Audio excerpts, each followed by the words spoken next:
Well, Mark Phillips joins us in London. The video is really unbelievable. Mark, do we know anything about the person who was killed?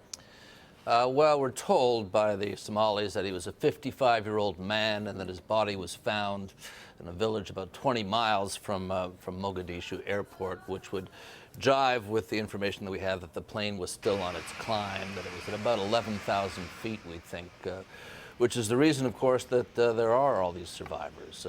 Seeing footage like that from inside a plane that's being bombed doesn't happen very often. And Mark, so many questions still unanswered here. What's next in the investigation? Well, at the beginning of it, I suppose. The Somalis say they will investigate. They're reluctant. At least officials, aviation officials around the airport at Mogadishu are reluctant to call it a bomb at this stage, even to call it a criminal act. Others, as we've seen, aren't going to be quite so hesitant. Somali, being Somali and a country in the middle of a civil war with a not very stable central government, with government departments that don't function as well as they ought to.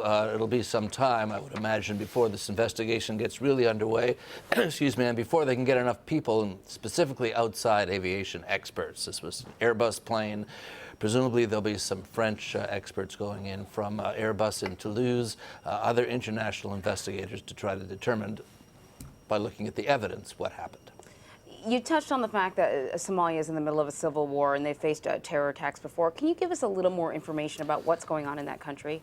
Well, how much time have you got? The civil war has been raging for years. The refugees number in the millions. There was just an attack yesterday on the main government compound in Mogadishu, a mortar attack that killed a child, among other peoples. These sorts of attacks are daily events there.